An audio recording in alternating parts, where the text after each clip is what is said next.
सुन आज आम मेथी शाग बनामा तो मेथी शाग सीदिने प्राय सबु जगह मिल जाएसी बाकी मेथी शाग कषा लागसी बोली करी किए कि मेथी शाग के रांधवा के पसंद ना करन किंतु आज मुई पूरा घरोई और गाँ स्टाइल रे मेथी शाग केंता करी रांधले टिके भी पिता ना लगे सेटा बतामी और पूरा सहज प्रणाली रे इटा आमे रांधमा तो एथिर लगी मुई मेथी शाग के नहीं जाइछे और इटा के मुई भल भाबे बाछि देइछे तार कइलिया पतर और कइलिया अंश तक सबु के मैं अलगा करी देइछे और चेर सबु के फिकी देइछे और इटा के धुई करी नहीं जाइछे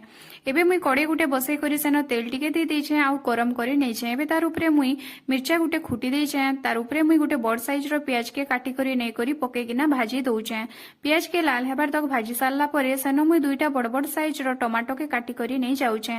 आपण आपणकर मेथी शाग रो क्वांटिटी हिसाबे इनो टिके अधिका पातल घंटा नेबे जार द्वारा कि मेथी शाग पिता की कषा नै लागे एबे तार उपरे आमे नून दे दमा तार उपरे एबे आमे कटा बैगन के पके दमा एबे तार उपरे आमे जेन बाछि करी रखिथिमा मेथी शाग सेटा के पके दमा मेथी शाग के आपण हाथे ही छिड़ाबे छुरी की पंखीर व्यवहार ना करबे ना हेले टिके अधिका पिता भी लागि पारे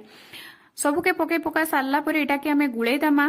और गैस रो फ्लेम के आमे स्लो रे ही रखमा जार द्वारा कि मेथी शाग टा धीरे धीरे सिझबा और पानी अंश तक सबु के से छाड़बा देखुन केनता पैन माने बाहरी गलानो एंता करी धीरे धीरे मेथी शाग पान सबू बाहरी जिबा और जेते बेले मेथी शाग रो पानी अंश तक सबू मरी जिबा सेते बेले जानबे जे मेथी शाग सिझी गला न आर एतकी भितरे तो बैगन भी भल भाबे सिझी जाइतिबा न एबे आमे पातल घंटा बैगन के भल भाबे इनो टिके गुले नामा जार द्वारा कि इटा पूरा बिली जिबा